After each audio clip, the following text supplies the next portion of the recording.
Afternoon. I call this meeting to order. A quorum is present, and without objection, the chair is authorized to declare a recess at any time. Pursuant to Committee Rule 4 and House Rule 11, Clause 2H4, the chair announces that he may postpone further proceedings today on the question of approving any measure or matter or adopting an amendment on which a recorded vote or the yeas and nays are ordered. Before we proceed, I'd like to go over some items for our remote hearing. First, if you are experiencing connectivity issues, please make sure you or your staff contact our designated technical support so those issues can be resolved immediately. Members participating remotely must continue to remain visible on camera for the duration of their participation in the hearing, unless they experience connectivity issues or other technical problems that render the member unable to fully participate on camera. It is committee policy that members participating remotely will remain muted when not recognized, just like turning your microphone on and off during an in-person hearing. This is out of courtesy to all members on the committee, and so that background noise does not interfere with another member who is recognized to speak. Now, when you're recognized, you will need to unmute your microphone and pause for 2 or 3 seconds before speaking so that your words are captured on the live stream. In the event of a recorded vote, members are encouraged to state their name first, then proceed to render his or her vote. By doing so, this will give the cameras a chance to locate who is speaking. Without objections, members will be recognized in order of seniority during any follow-up debate on amendments. This will make it easier for me to ensure all members participating have an opportunity to be recognized. Now, if you wish to have a document inserted into the record, please ask for unanimous consent and have your staff email the document to veterans.hearings@mail.house.gov. It will be uploaded into the committee document repository. Please also use this email to submit amendments that have not been previously submitted. Now, does any member have a question about the procedures for today's meeting? I'm looking at any hands raised. I do not see any. So I do not see or hear any objections, so we will proceed. I will now recognize myself for an opening statement. I want to thank everyone for being here. We have a rather ambitious agenda today, but our goal is to move many bills through the process now so that we will be ready to move some of the bills to the floor as part of the committee's annual Memorial Day package. The bills before you represent a strong bipartisan effort to help veterans recover from the COVID-19 pandemic and access economic and educational opportunities with their VA benefits. There's also a concerted effort to build equity and reach out to underserved veterans and those who served as allies to our country during times of war to ensure that they can access the benefits they have earned. Today's agenda also includes many strong oversight bills that will aim to bring transparency and key accountability to these operations, as well as key legislation to increase access to mental health care. While we may not always agree on policy, I hope that we can always come together in these markups in the spirit of service to our veterans as we try to achieve the best outcomes we can. I thank each and every member for their work on the bills that we have on the agenda today and for helping this committee continue its work to advance sound policies on behalf of our nation's veterans. And with that, I want to recognize Ranking Member Boss for his opening statement. Ranking Member. Thank you, Mr. Chairman. We're here today, this afternoon, to consider the committee's fiscal year 2022 budget views and estimates letter. We're also here to vote on 25 bipartisan bills to support veterans and their families. I support many of these bills. I have reservations about a few. And that being said, I want to thank Chairman Takano for the level of bipartisanship and communication between us, our staffs, and into this markup. For the most part, we're able to discuss our concerns and resolve our differences before gathering here today. Our work today will be better as a result. I know that there are some certain bills I had hoped to consider today that did not make it into the agenda. One of those bills was the Veterans Second Amendment Protection Act. I frequently hear from veterans who do not seek care or benefits from the VA because their fear of losing their Second Amendment rights and that ability to own those firearms. And that's unacceptable. We must assure veterans that their constitutional rights will not be at risk if they seek the support they have earned from the VA. That is one of the top priorities for me. I hope it will be a priority for all of us very soon. And I appreciate the assurance from the staff director and Mr. Chairman that it is something we can work on together in the future. I look forward to that. I also look forward to the day when all our virtual gatherings will be in the past. Many committees have safely been meeting in person for months now, and there's no reason we can't do the same. There are numerous technical difficulties and other issues during our last virtual markup in February, and I hope today's markup will proceed very smoothly. I also hope that it will be the last virtual markup we have. I hope we can be together face to face, right in our meeting room together like we used to be. We owe it to our veterans and our constituents to set a better example at this stage of the pandemic. And with that, I yield back.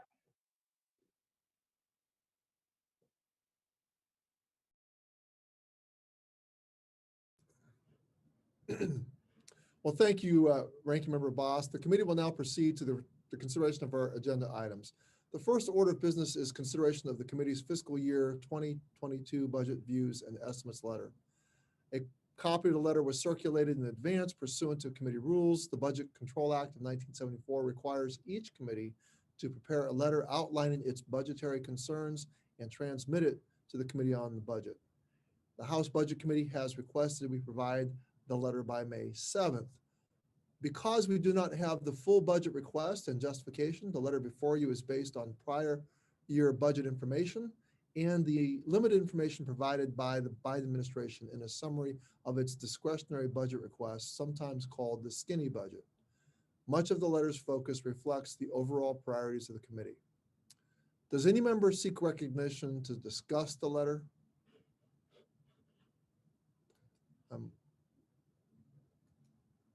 All right, I do not see any hands being raised and so the question is on adopting. Yep, there is. I'm sorry, Mr. Chairman, I was raising a hand and. Oh, I'm sorry. There's a raise hand function at the bottom, but I didn't see you visibly. I was doing that. You recognize Mr. Ranking Member. Go ahead. Thank you, Mr. Chairman. Hey, I appreciate the willingness on the markup, the views and estimates letter this year for the first time in recent memory. And I want to give a little context of why I feel it's important. And when I came to Congress, Republicans were in the majority and the views and estimates letters were bipartisan. There would be meaningful back and forth between the two sides of the aisle to come to an agreement on the bipartisan letter.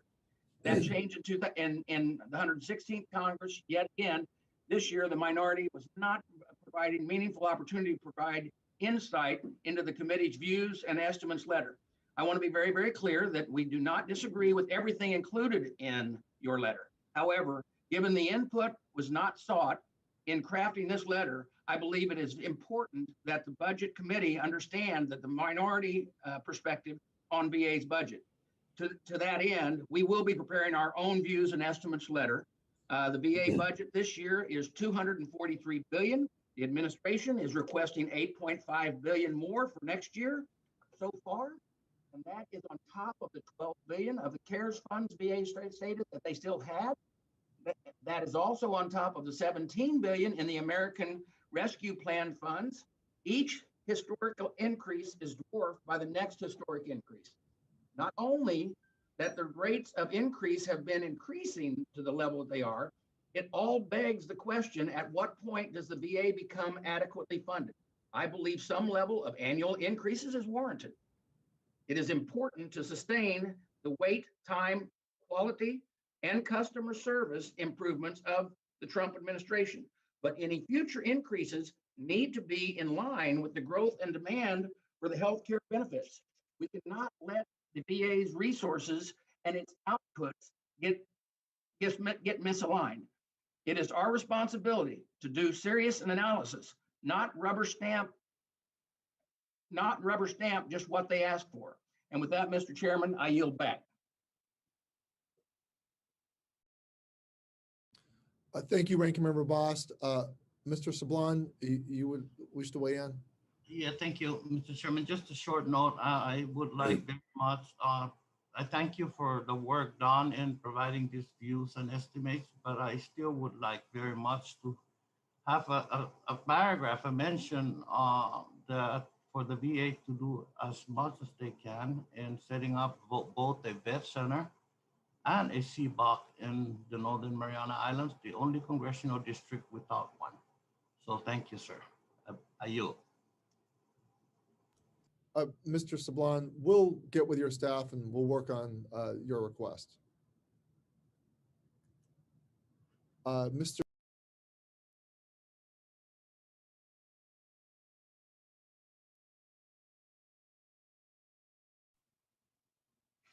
Rosendale. Mr. There we Rosendale, go. go ahead. Thank you, Mr. Chair. I'd like to comment on the budget views and estimates just briefly. A $250 billion annual budget for the VA would have been an eye-popping number a couple of years ago. Between the administration's fiscal year 2022 request and the various supplemental appropriations and COVID relief bills, the total is already approaching $300 billion. Congress should continue to prioritize veterans' health care and benefits. That should never be a doubt. Priorities are about making choices. I want to be very clear. It is our responsibility to scrutinize the budget materials coming out of the VA and question where that money is going. Proper budgeting is never a popularity contest. And when we rubber stamp a request, we are neglecting our duty. The level of detail in the administration's preliminary budget is scant.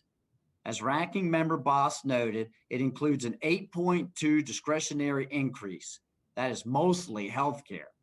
The request does not say anything about mandatory benefit programs, but if the trend holds, that will be a roughly 8% increase as well. Simple math tells us a lot. If you compound 8% for 9 years, it doubles. The number of veterans getting VA healthcare benefits are not going up 8%. It is more like 1 or 2%. In the private sector, healthcare costs go up 5 or 6% in a typical year. Many Americans have convinced themselves that the deficit does not matter and that unlimited, cheap borrowing will continue forever. But it will not. I'm not reaching any conclusion until I see the administration's complete budget request. However, I think we all need to take a hard look at whether bigger and bigger budgets year after year are producing better results at the VA. If bureaucracy and inefficiency are soaking up those dollars, we are not honoring or serving our veterans by rubber stamping these budgets. Thank you, Mr. Chairman, and I yield back. Thank you, Mr. Rosendale. I appreciate it. By the way, I really enjoyed meeting the veterans from your district in the Tech Mods Subcommittee Roundtable. I'm with Ranking Member Bost in terms of hoping we can meet in person soon, but I hope we can retain some of the practices we learned from the pandemic. There were witnesses both from Indiana and Montana that would not have been able to participate in that roundtable had we not had the virtual platforms. And so it was very enlightening to meet both yours and Mr. Mervan's veterans. So I appreciated that. Let us now, hearing none, I don't see any more members that would like to speak on the budget views and estimates letter. I now recognize Vice Chairman Levin for a motion. Thank you, Mr. Chairman. I move that the fiscal year 2022 budget views and estimates letter be adopted and transmitted to the House Budget Committee. Uh, All those in favor, say aye. Unmute and say aye. Aye. Aye. All those opposed, unmute and say no. In the opinion of the chair, the ayes have it, and the fiscal year 22 budget views and estimates letter will be adopted and transmitted to the House Budget Committee, and without objection, the motion to reconsider is laid on the table. Mr. Chairman, Mr. Bost? Mr. Chairman, pursuant to House Rule 11, Clause 2, I give notice of intent to file minority and supplemental additional and dissenting views to be transmitted to the Budget Committee with the majority's leader. Without objection, so ordered. The committee will now proceed to the consideration of HR 234. The clerk will please designate the bill. HR 234 to amend Title 38 United States Code The to text treat was circulated in advance pursuant to committee rules, and without objection, the first reading is dispensed with, and without objection, the bill is considered as read and open for amendment at any point. I now recognize myself for 5 minutes. I want to urge my colleagues to support HR 234, the Korean American Valor Act. My bill would correct a decades-long gap in VA's Allied Beneficiary Program and begin to rectify significant inequalities between our European and Asian allies living in the United States. Since 1958, the Department of Veterans Affairs has enrolled veterans of allied nations of the world wars who lived in the United States. In 2019, VA treated 1,022 European allies. And most of these allied nations have reciprocal agreements with the United States to treat each other's veterans. Poland and the Czech Republic do not. Those countries' veterans must be U.S. citizens to be eligible for care. My bill is modeled on the same premise. There are 3,000 veterans of the Republic of Korea who fought alongside the United States in Vietnam who are now American citizens. They are asking their country to respect their service as fully as we respect the service of our World War II allies. This legislation is a small step in bringing equity to our Asian allies who fought for so long, have been ignored. I hope my colleagues on this committee will support the legislation. Is there any further discussion on the bill?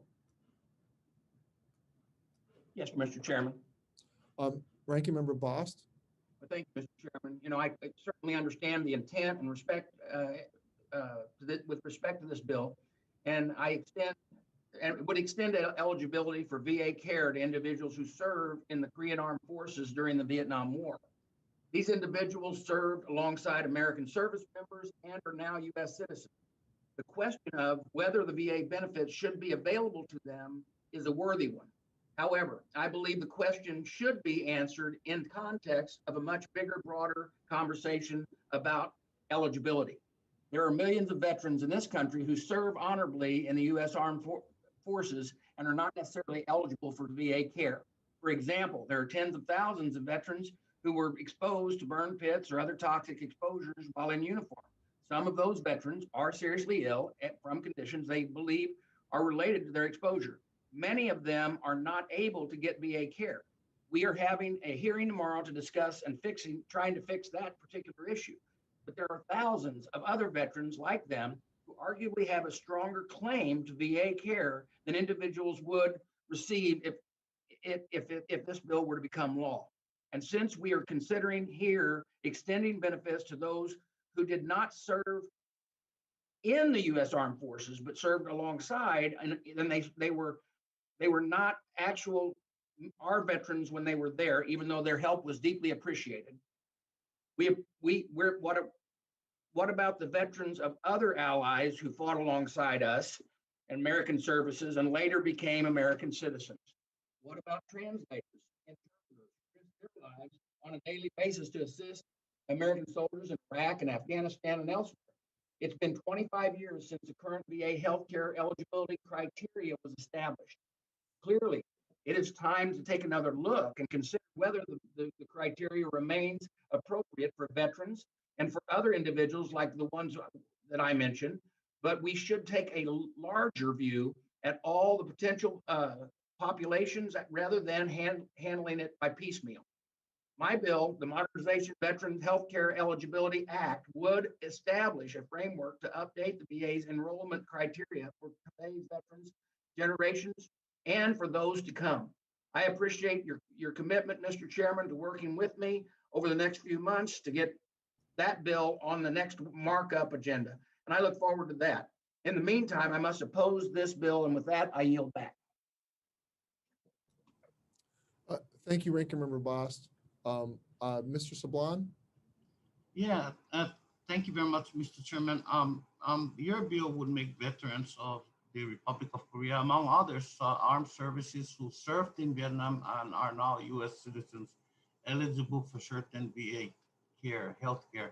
However, if an eligible ROK veteran lives in my district, and I know of one such individual, he or she would face the same challenges to accessing VA healthcare as veterans of our armed services living here in the Northern Marianas.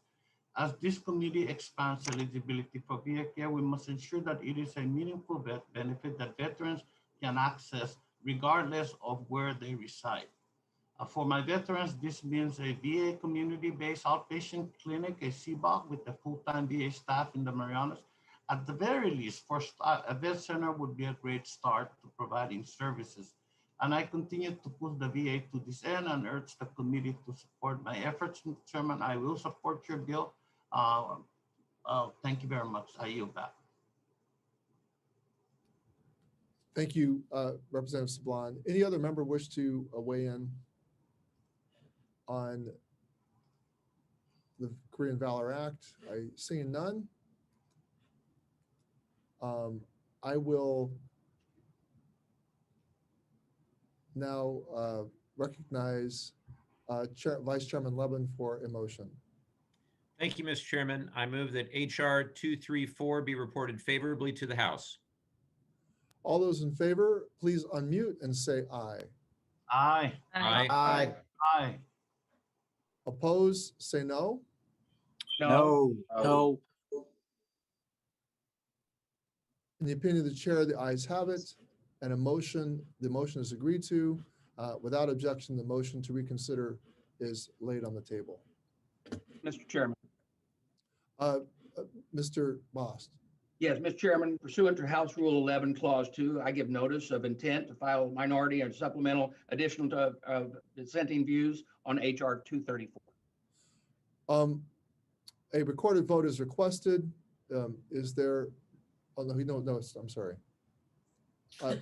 Without objection, so ordered, Mr. Bost. With objection, I wasn't hearing you, but I heard you now. All right. I now call up HR 2195. The clerk will please designate the bill. HR 2195 to amend Title 38 United States Code to clarify the scope of procedural rights of members of the uniformed services with respect to their Text was employment. circulated in advance and pursuant to committee rules without objection. The first reading is dispensed with, and without objection, the bill is considered as read and open for amendment at any point. I recognize myself for 5 minutes. I want to speak about the Protecting the Employment Rights of Service Members Act, HR 2195, otherwise known as PERSA. PERSA is a bipartisan bill that simply ensures that a law Congress enacted back in 1994 actually fulfills its promise of protecting and empowering our service members. The bill ensures our service members can enforce their rights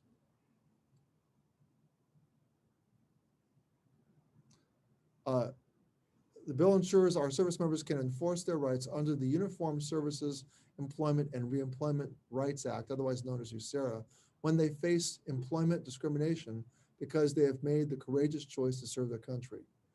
Now, USERRA is a law that passed Congress nearly 20 years ago with overwhelming bipartisan support.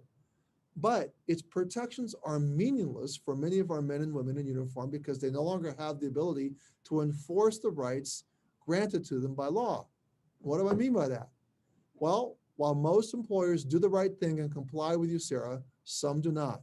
finding it inconvenient or perhaps disruptive when their employees are required to take military leave. But Congress, through the laws we've passed, seeks to prioritize military service and protect those who choose to serve. Service members sometimes find themselves unjustly skipped over for promotions, retaliated against, or even worse, fired while fulfilling a duty to their country which requires them to serve. When they seek to enforce their USERRA protections in a court of law and stand up to their employer, service members are being denied their constitutional Seventh Amendment right to seek justice and accountability. Instead, they find themselves forced into a secretive and rigged system of arbitration where the service member has no meaningful right to an appeal, and the public is kept in the dark about the mistreatment of reservists and veterans. Now take Lieutenant Commander Kevin Zober, a Navy reservist whose employer fired him when he was called to serve in Afghanistan. His employer threw him a farewell party before firing him just before his employment, in clear violation of federal law. When Kevin returned from service, he sought to enforce his USERRA rights in court, but his employer had made him and all employees sign a forced arbitration clause 6 months into the job as a condition of keeping his job. Now, Kevin fought all the way to the Supreme Court, but was unable to enforce his rights under USERRA due to the forced arbitration clause. Kevin testified before the House Judiciary Committee in 2019 when he stated, "The shock of learning that I was being terminated from my job on the eve of my deployment to a combat zone created an unimaginable amount of concern and anxiety about how I would support myself and my family when I returned home. And in the course of a few hours, I went from feeling supported, proud, and focused on serving my country to feeling embarrassed, confused, and concerned about the well-being of my loved ones." No service member who's asked to leave his family and friends to fight for a country should ever have to worry about fighting for his job when he or she returns home. And that was the primary reason why Congress enacted USERRA and the service member protection laws that came before USERRA and date back to the 1940s, end quote. Now, the bill before you today restores the rights being stripped away from those who serve our country. The bill has passed through the House twice already, and it was included in the House passed versions of the National Defense Authorization Act in 2019 and 2020. In the words of Kevin Zober, it's time for Congress to, quote, step in where the federal courts have failed to protect the rights of service members and veterans, and also to advocate for the principles that motivated many of us to volunteer for service in the first place. The right to choose how we go about exercising the rights and the right to access one of the great civil justice systems in the world.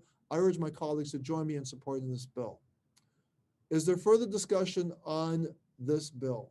I see Ranking Member Boss, you are recognized for 5 minutes. Yeah, thank you, Mr. Chairman. You know, all members are aware of the sacrifices service members make and when they're deployed, and this is especially true for members of the Guard and Reserve who leave behind not only their families, but their careers as well.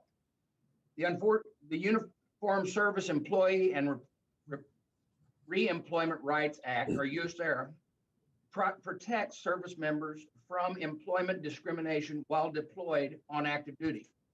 This invaluable law allows service members to execute their mission without worrying about losing their jobs. While I strongly support USERRA, I do have some major concerns about this bill. The bill would make an agreement to arbitrate a claim under USERRA unenforceable unless all parties consent to arbitration. This is even if the service member signed an arbitration agreement as a consideration of employment. At a recent GAO report from February found that there was a lack of sufficient evidence to prove that service members were being negatively impacted by arbitration agreements.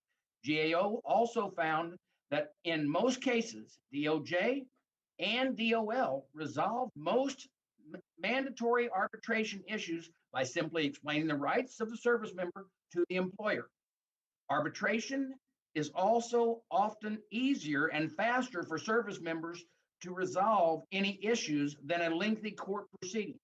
Mr. Chairman, I think we both agree that USERRA, that the project that it protects our servicemen and women and has our full support. However, I believe that this legislation is unnecessary and will result in service members spending more of their hard-earned time and money in a lengthy court process. And by no means do I badmouth attorneys, but because my wife raised one.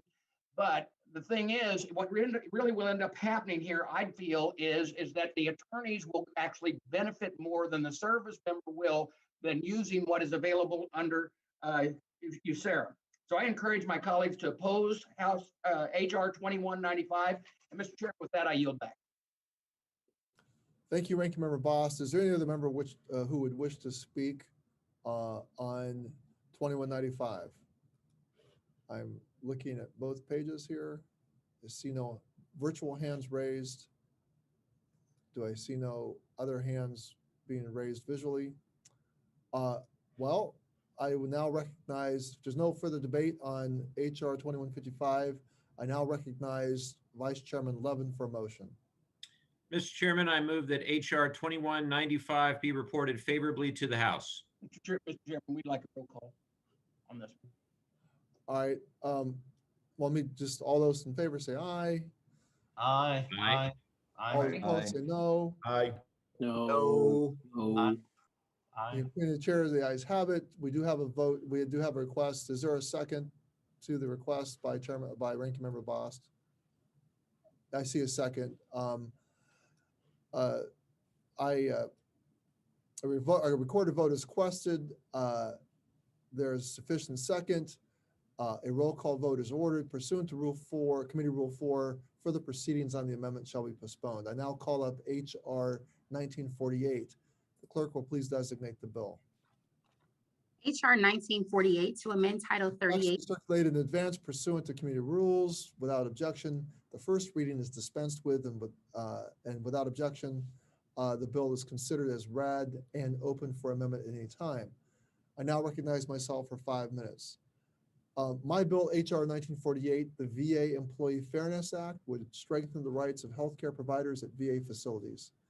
This important bill would bring parity to the federal workforce by restoring full collective bargaining rights for Title 38 healthcare professionals, such as registered nurses, physicians, dentists, physician assistants, that are otherwise afforded to federal professionals covered by Title V. Within VA, these Title 38 clinicians with extremely limited rights work side by side with psychologists, social workers, pharmacists, licensed practical nurses, and other clinicians with full bargaining rights. The provision in law that exempts only certain healthcare providers from full worker protections has prevented these individuals from raising grievances about issues such as professional training and safe patient handling policies that undermine patient care, and limited them in negotiating for competitive pay that will attract health workers to VA. The VA Employee Fairness Act removes this exemption and grants frontline healthcare providers their full collective bargaining rights. Title 38 healthcare professionals are asking for the same rights, not more, to negotiate over routine workplace issues such as scheduling, assignments, and nurse locality pay that are exercised every day by other VA clinicians and federal employees everywhere. Now, guaranteeing VA healthcare providers the same bargaining rights as other providers will help improve workplace conditions and ultimately benefit our nation's veterans. Now, more than 90 of our congressional colleagues have co-sponsored the legislation, which is strongly supported by the American Federation of Government Employees and National Nurses United. I urge my colleagues to vote in favor of this important bill. Is there further discussion on the bill? Ranking Member Bost. Thank you, Mr. Chairman. Unfortunately, I'm opposed to this bill as I believe it would result in unintended consequences that put veteran safety at risk. Many of you know that I myself come from a union family. My grandfather was a union coal miner, and I was a proud union firefighter. I've always supported the rights of workers. However, I'm also a veteran of the United States Marine Corps, and the care for my fellow brothers and sisters in arms will always come before anything else. I understand the goal of this legislation is to expand collective bargaining rights for medical providers at the VA.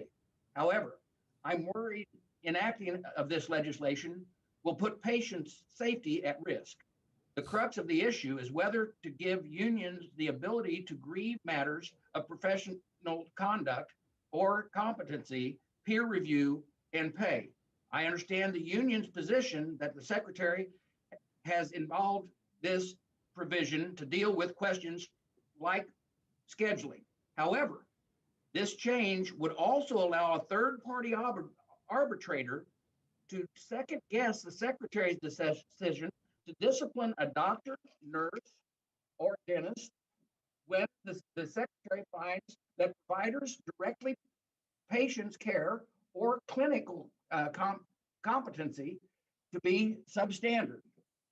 Those are the types of questions that should be reviewed by medical professionals, and with the buck stopping at the secretary, we should not leave the discipline of medical professionals to unaccountable third parties. The Congressional Reserve Services has found that bargaining over patient care is not common in the private sector. Major healthcare systems like Mayo, the Cleveland Clinic, do not allow arbitration over patient care. Neither should the VA. I agree with that we need to better understand how VAs defines a matter of professional conduct or competency. I would be happy to work with the VA and their union partners to find common ground, while at the same time retaining the secretary's autonomy and responsibility for dealing with patient safety matters. Unfortunately, the bill before us does not allow for any nuance, and I believe would compromise patient safety. I'm also concerned that this bill would also give VA medical professionals the right to bargain over compensation. These employees are already well compensated, and this change would give them a right that no other VA employee has. That does not make sense and is not at a present need. Finally, it is telling that the pro-labor Biden administration has yet to endorse this proposal, citing, quote, many complex issues under review, end quote. If the VA believes the legislation isn't ready, we should listen and ask the same questions. I urge my colleagues to put veterans first and oppose this legislation. And with that, Mr. Chairman, I yield back. Thank you, Ranking Member Bost. Is there any member from the majority that is seeking to speak? Otherwise, I will go on and recognize Representative Miller, Dr. Miller Meeks, 5 minutes. Thank you so much, Mr. Chair. And I appreciate the efforts you're doing in putting forward HR 1948. However, HR 1948 would undermine accountability in patient care by expanded collective bargaining rights for certain medical professionals. I have worked both as a physician and as a nurse in VA facilities. I've done my reserve duty as a physician and nurse in the VA facilities, and also I've been involved in the both private sector and university sector in peer review access. So I do have some experience in these areas. And first and foremost, let me say that caring for patients should preclude everything. We took an oath to do no harm, and that must be our guiding principle. Fellow doctors should review the clinical competence of their peers, not faceless bureaucrats and arbiters with no medical experience. The existing peer review process has worked for decades, continues to work in both academic sectors as well as private sectors, and is conducted by qualified professionals who know wherein they speak and the conduct of their peers. Congress does and should hold the secretary ultimately responsible for clinical care of veteran patients, and this bill would take that authority away from that individual. 30 years ago, a carefully crafted compromise gave certain medical staff bargaining rights, but preserved the secretary's authority and accountability for the quality of the VA medical staff. HR 1948 would unravel that agreement. VA providers already have access to disciplinary appeals boards where they may appeal a major adverse action. The board is comprised of other healthcare providers and provides employees a true independent review of their actions. We should think of the potential liability we are opening up to the VA if they have to keep a doctor or nurse on the job due to the ruling of an arbiter, and that same employee later has similar issues. And I have seen this in the private sector where a provider goes to another state or another hospital without their previous actions at their current employment being addressed. As ranking member mentioned, this type of bargain is not used in the private sector, and we should not make the VA buck the industry norm. As members of Congress, we should be putting the needs of veterans first. I fear this bill does the opposite and could put the needs of unions above patient care. I urge members to reject this bill, and I yield back. Thank you. Thank you, Dr. Miller Meeks. Are there any other members who wish to speak on HR 1948? I see, I do not see members, and I do not see any hands raised. Therefore, I'll recognize Vice Chairman Levin for a motion. Thank you, Mr. Chairman. I move that HR 1948 be reported favorably to the House. Question before the committee is whether we report 1948, HR 1948 favorably to the House. All those in favor, unmute and say aye. Aye. Aye. Aye.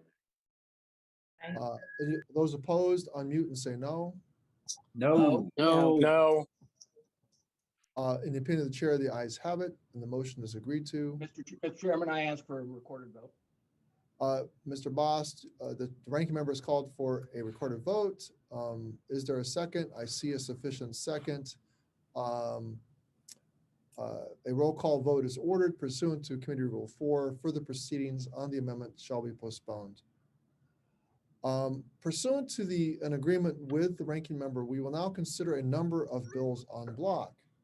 It is my understanding that there are no amendments to these measures. I ask unanimous consent to call up the following bills en bloc and that they be considered as read. These bills are HR 2911, HR 958, HR 239, HR 2441, HR 2545, HR 2093, HR 2935, HR 293, HR 1257, HR 2704, HR 2788, HR 2429, HR 2726, HR 290, HR 2419, HR 2494, and HR 2082. So we have a rather lengthy list of bills before us. So I'll reserve my comments to the end, other than to say now that I fully support the bills and the en bloc agenda and urge my colleagues to do the same. I now recognize Ranking Member Boss to speak on the en bloc package. Thank you, Mr. Chairman. I'm in support of the bills that are on the en bloc package. I thank the chairman for working with us to move these bills through and include 3 bills that I've introduced. HR 290 would classify Liberty for repay GI Bill benefits when the service member does not complete their service obligation after transferring these benefits. Also, HR 293 would require VA to set minimum standards and performance metrics for human resources and professionals. It is common sense that we should have a minimum standard for those positions and common performance metrics for these employees. HR 2080 and the VA Supply Chain Reliancy Act would authorize VA to participate in DoD's War Stoppers program. The War Stoppers program is a supply chain solution that pays suppliers to hold emergency inventories on the government's behalf. By harnessing the private sector's base solution, we would ensure the VA is better prepared for the next pandemic or emergency that might come up. And I want to thank the Chairman Vice and Ranking Member Mann for joining me in introducing this much-needed bill. Finally, I would I want to highlight HR 2911, the VA Transparency and Trust Act, which I was proud to introduce with several members last week. Senator Tester and Moran also introduced a companion bill. This bill was based off of the amendment that Mr. Mann offered at our markup for the American Rescue Plan earlier this year. Unfortunately, the amendment was defeated on party lines. That bill would require, though, a detailed spending plan for the $17 billion Congress gave in the VA American Rescue Plan, along with the billions that were still left over with the CARES Act. So I'm still baffled that months after passing the ARP, we still do not have a real plan for the funding and how it will be spent, even though we've been asking for the VA to get that to us about every week. HR 2911 would essentially cancel the blank check and give the VA and that was given to the VA with these funds. VA would be required to provide a biweekly accounting for how the funds have been obligated and spent. Both GAO and the Office of Inspector General would also be required to provide audits and reports on the use of these funds. This will ensure that we get an accurate accountability for how every penny of the taxpayers' money are being spent. I would also like to highlight that other GOP professionals in the en-bloc package, including HR 2494, introduced by Dr. Winstrup, that would create a new fourth administration at the VA to improve oversight over VA's economic opportunity programs.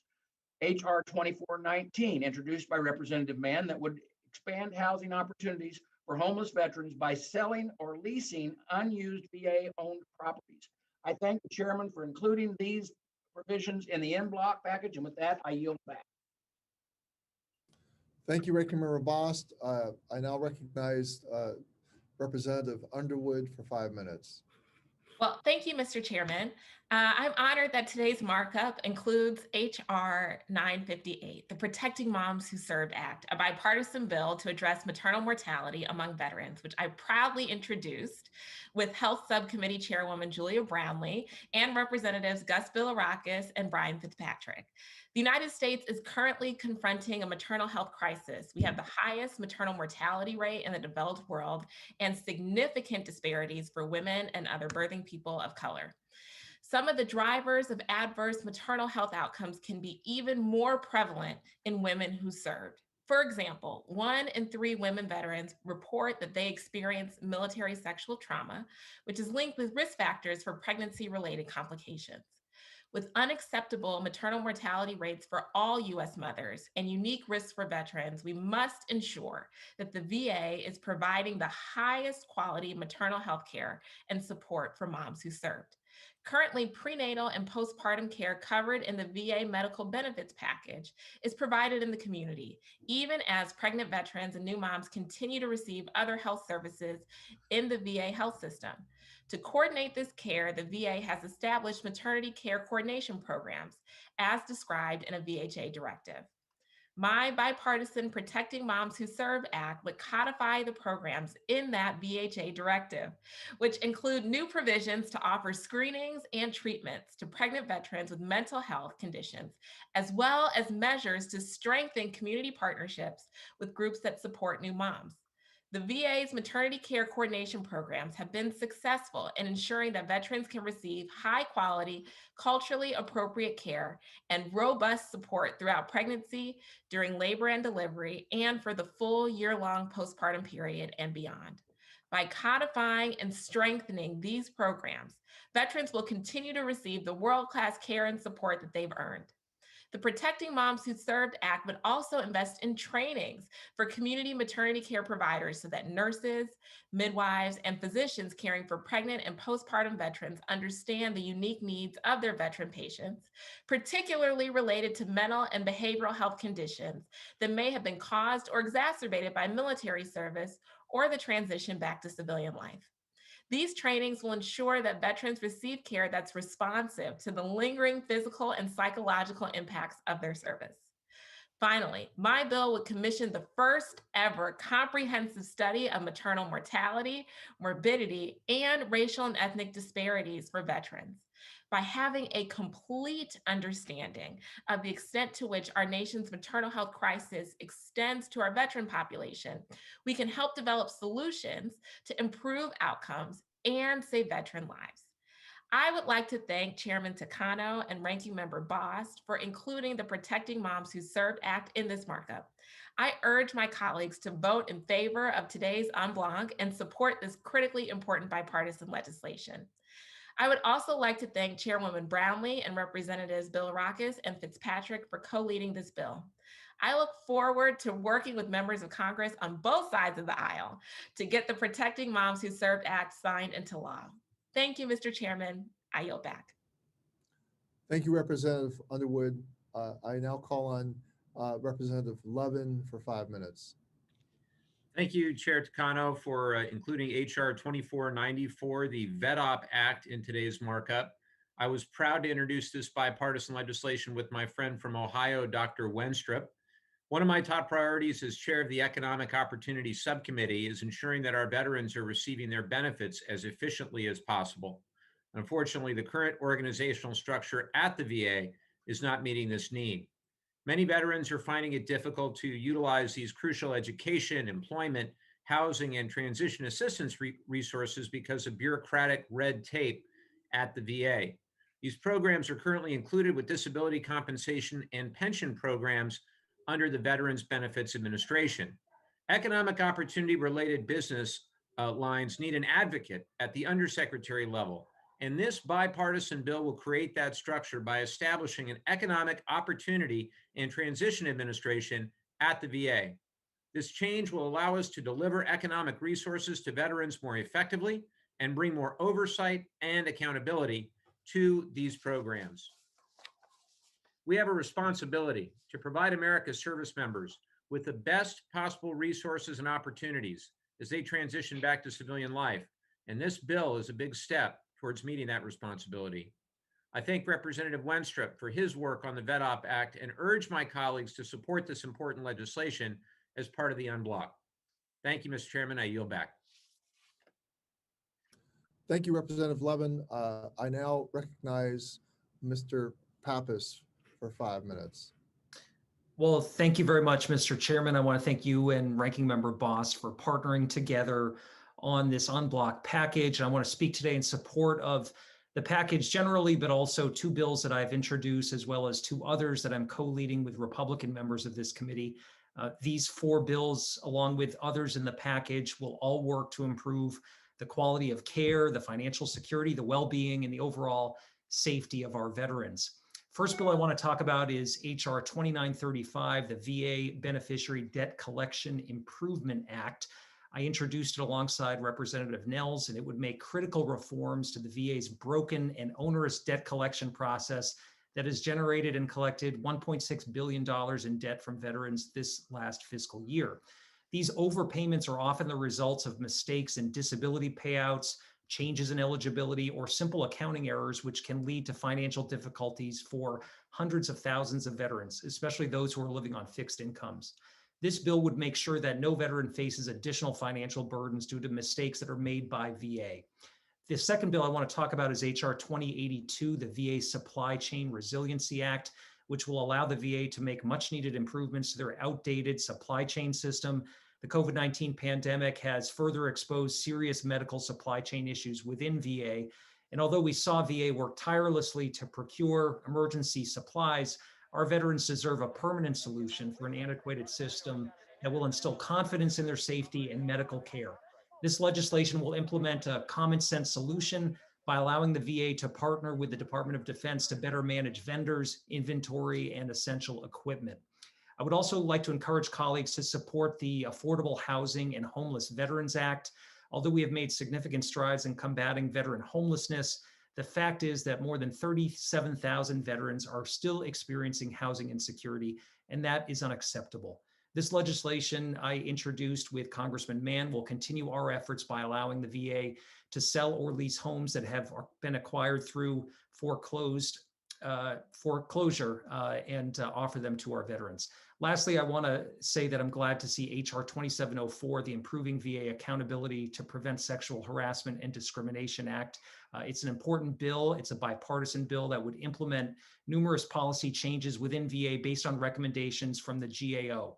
This will take critical steps to combat sexual harassment and will update VA's antiquated policies and structure, in addition to creating stronger reporting requirements. I want to thank the committee for the work on all of these bills, and I urge my colleagues to support the en bloc package.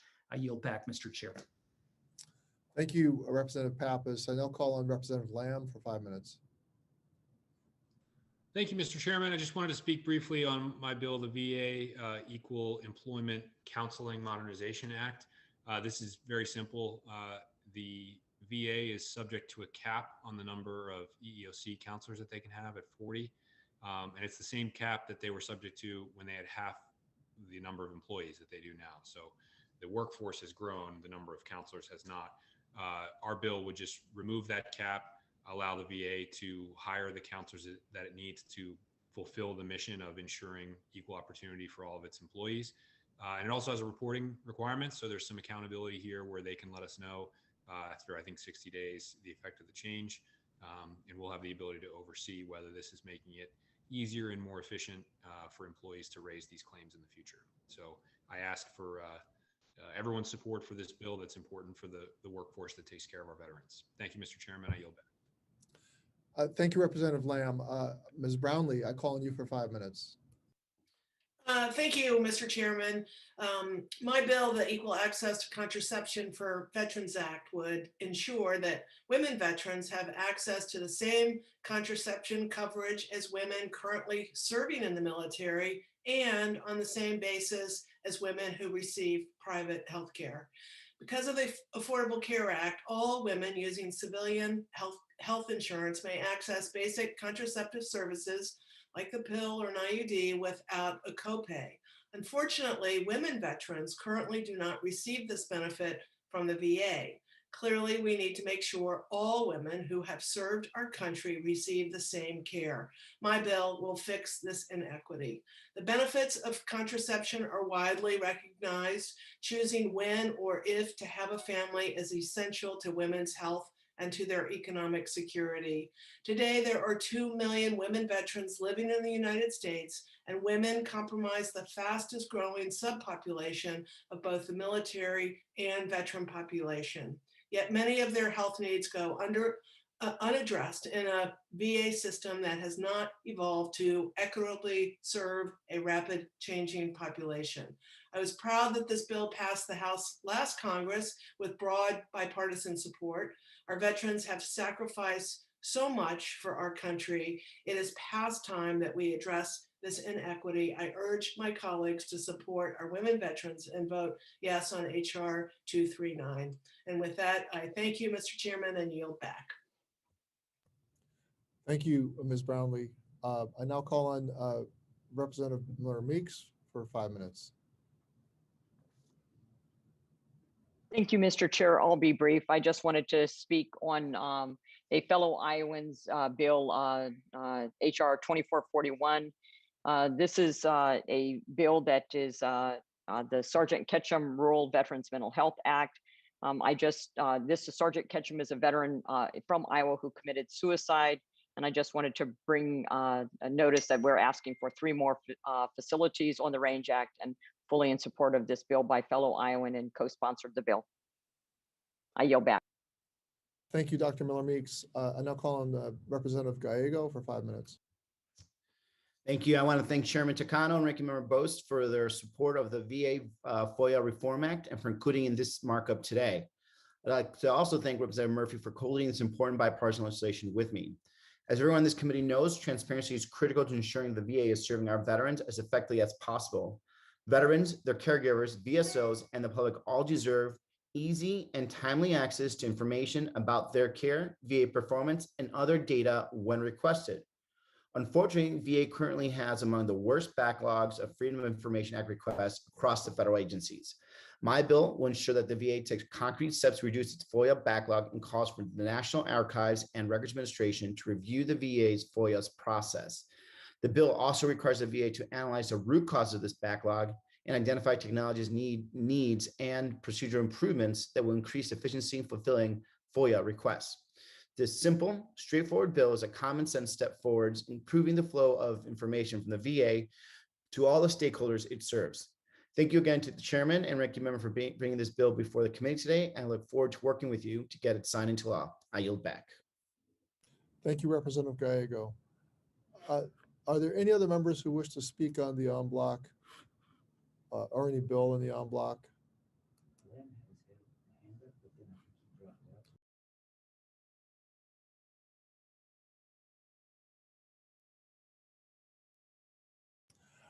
I see no other members wishing to speak on the en bloc. I'd like to take a moment to recognize the hard work of our committee members and staff who have come together to work and who have come together and who have worked to perfect these bipartisan bills. I support all 17 bills in this en bloc package and urge each of you to support them too. Is there any further discussion? Otherwise, I see no discussion. I see no others raising their hands. I now recognize Ranking Member Boss for a motion. Mr. Chairman, I move that HR 958, HR 3239, HR 2441, HR 2545, HR 2093, HR 2935, HR 293, HR 1257, HR 2704, HR 2788, HR 2429, HR 2726, HR 290, HR 2419, HR 2494, HR 2082, and HR 2911 be reported favorably to the House of Representatives.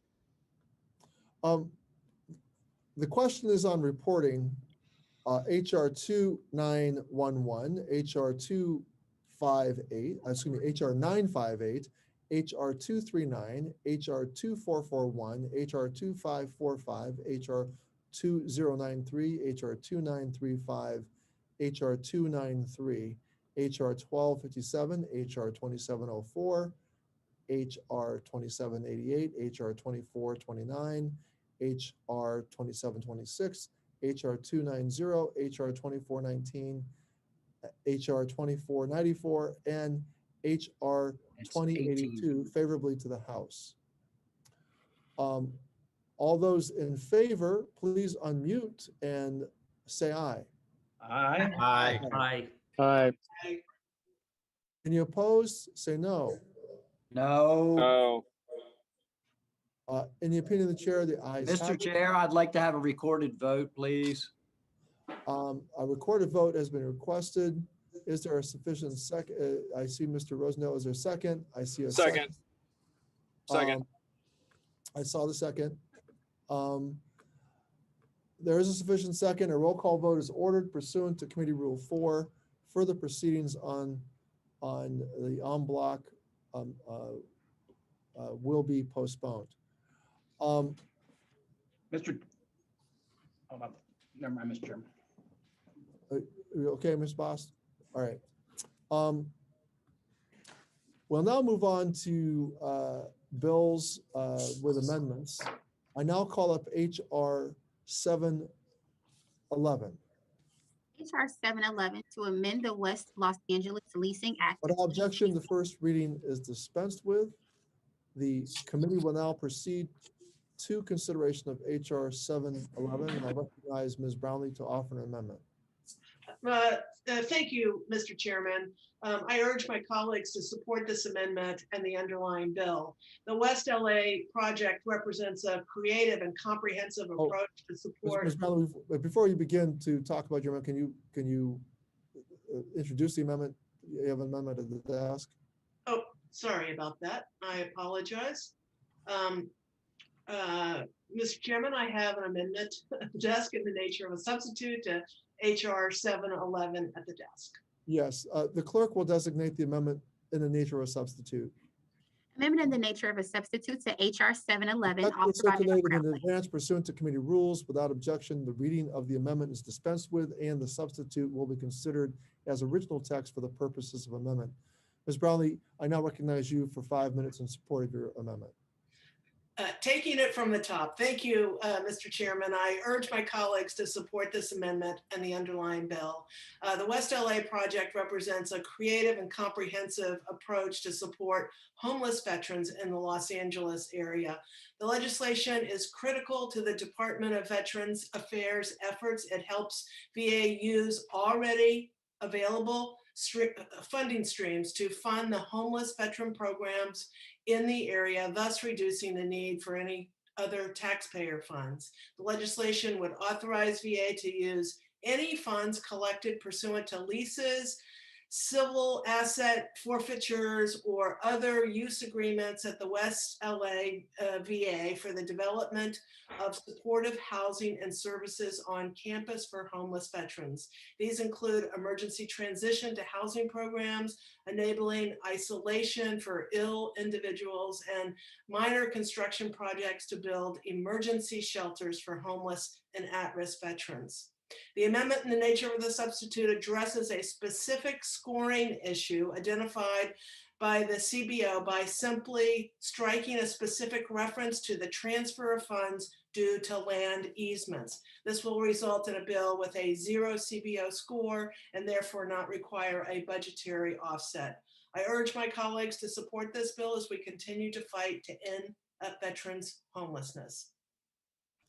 Thank you, Mr. Chair, and I yield back.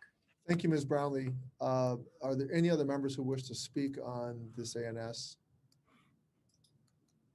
Ranking Member Boss, recognized for 5 minutes.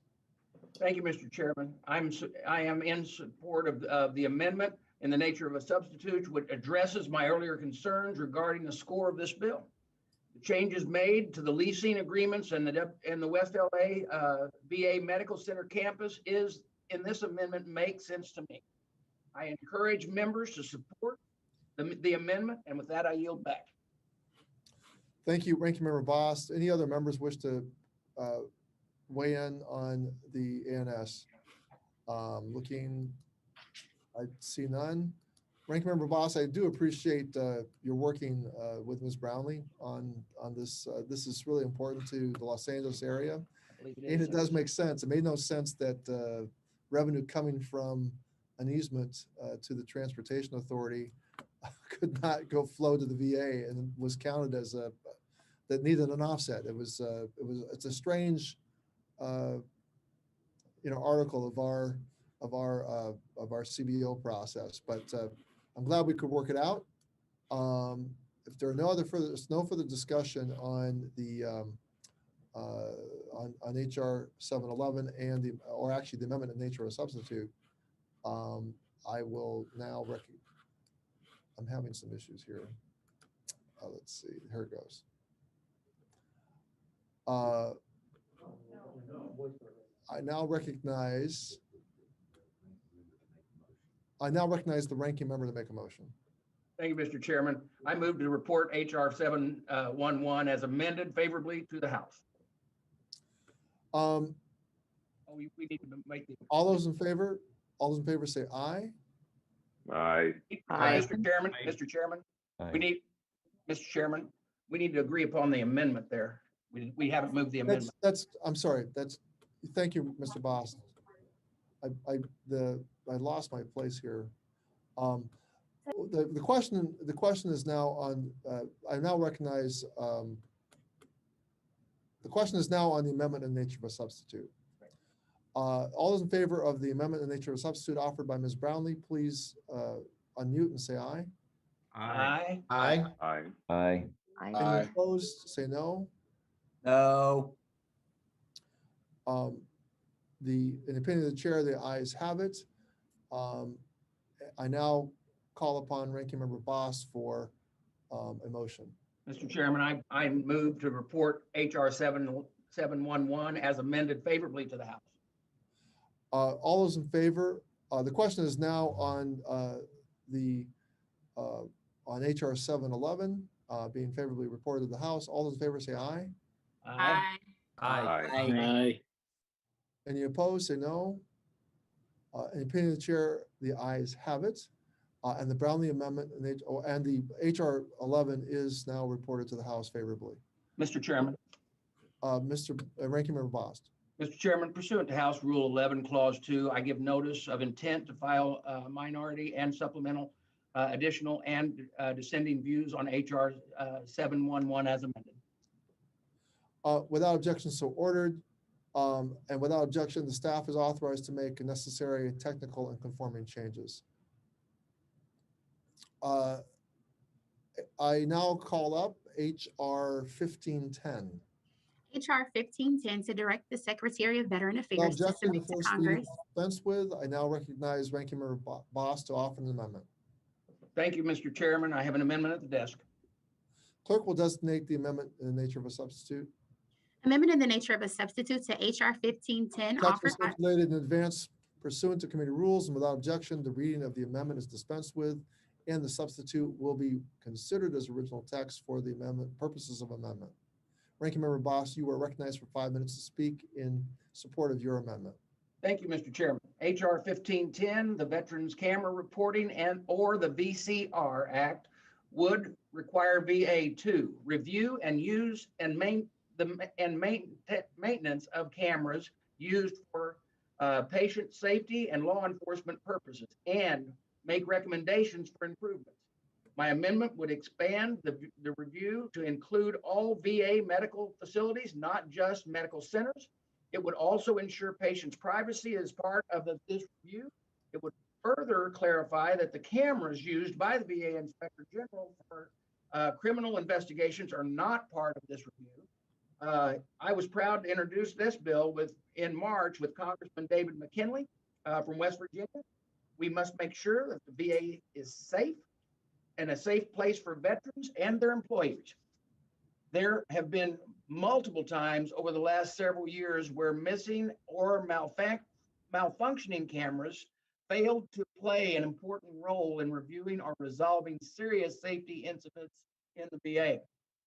In some of those incidents, veterans lost their lives. This bill would help make sure that never happens again.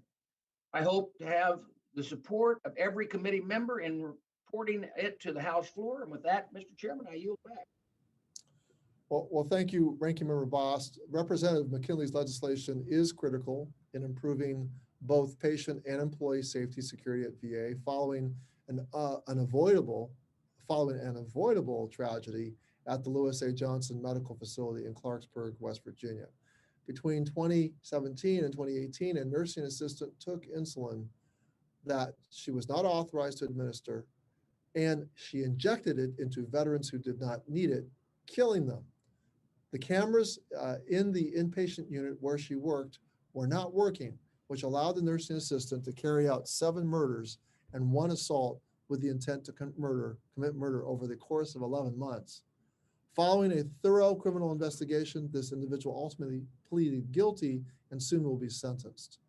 And under this bill, VA will be required to submit a report to Congress that will analyze the department's use and maintenance of cameras for patient safety and law enforcement at VA medical centers, including how cameras are used to monitor staff and patients, the units within medical centers in which use of cameras is prioritized, positioning of cameras and how cameras are used to monitor drug use, drug storage, and how exterior and interior cameras are used and prioritized.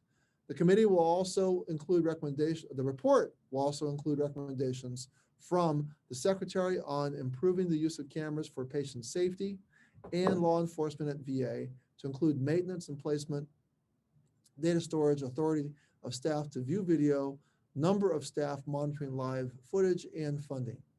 Ranking Member Bost's ANS to Representative McKinley's bill addresses patient privacy concerns VA raised in its written testimony for our recent legislative hearing. It also expands the scope of the review to include all VA medical facilities rather than only VA medical centers. Now, there are more than 800 VA community-based outpatient clinics, or CBOCs, nationwide, and only about 175 VA medical center campuses. So CBOCs make up the majority of the footprint of VA's healthcare delivery system. Drug diversions, assaults, harassment, suicides, and other patient safety incidences don't only occur at VMACs.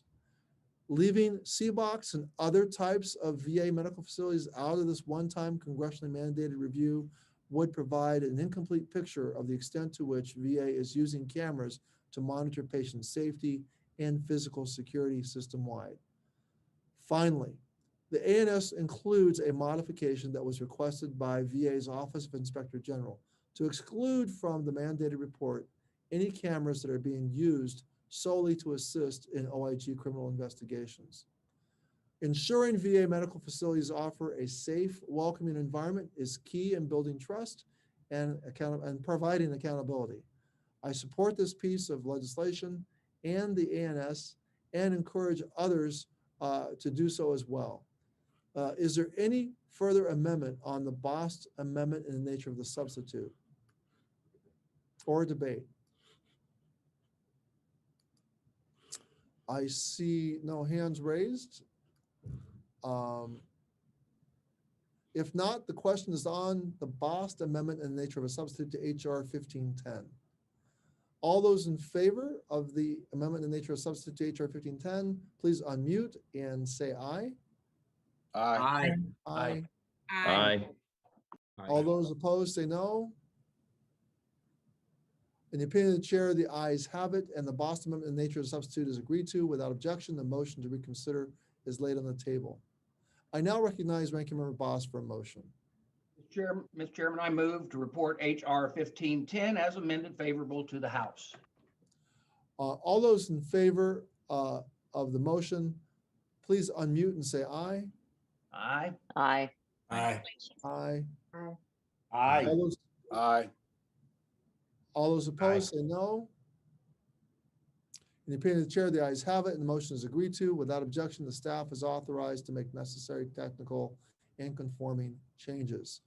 Mr. Chairman. Mr. Bost? Mr. Chairman, pursuant to House Rule 11, Clause 2, I give notice of intent to file minority and supplemental additional and/or dissenting views on HR 1510 as amended. Without objection, so ordered. We will now proceed to consideration of HR 1448. The clerk will please designate the bill. HR 1448 to direct the Secretary of Veteran Affairs to carry out a pilot Without program objection, on the dog first training. reading is dispensed with and the bill is open for amendment at any point.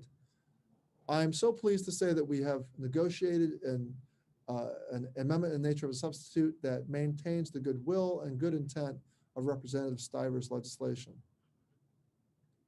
While there were many problems with the bill as introduced, it always seemed like a solution was possible, and I'm happy to say our staff all dug in and worked, our staff on a bipartisan basis all dug in and worked to figure this out. This really was a true bipartisan effort to ensure that veterans can participate in service dog training as a therapeutic approach to promoting their mental health and well-being through partnerships between VA and accredited service dog organizations across the country. This bill will remove current impediments to VA's ability to prescribe mental health service dogs for veterans with PTSD and ensure that VA's current veterinary insurance benefit is also extended to those veterans. I want to thank Congressman Stivers for introducing the bill and Ranking Member Bost for offering the amendment in nature of substitute that garnered bipartisan agreement and support. I now recognize Ranking Member Bost to offer an amendment. Thank you, Mr. Chairman. I have an amendment in the nature of substitute at the desk. The clerk will designate the amendment in nature of a substitute. Amendment in the nature of a substitute to Without HR objection, first 1448. reading is dispensed with, and Ranking Member Bost, you recognize for 5 minutes in support of your amendment. Thank you, Mr. Chairman. In my opening, I praise our collaboration leading up to today's markup. Thank you very, very much for working in this bipartisan manner. There was a significant amount of collaboration on the PAWS Act, and I want to thank you and your staff for that. There's no doubt that our efforts resulted in a stronger bill. The PAWS Act has 312 co-sponsors. In other words, it is supported by more than 70% of the House of Representatives. I am one of those co-sponsors, and so are many of other members on this committee on both sides of the aisle. That massive show of support is a credit to the bipartisan desire to support veterans and PTSD by any means necessary, including Yay. through Were you creative- able to do anything? through creative, complementary and alternative approaches like this one. The PAWS Act would establish a pilot program to allow veterans with post-traumatic stress syndrome to participate in training programs and be paired with a service dog.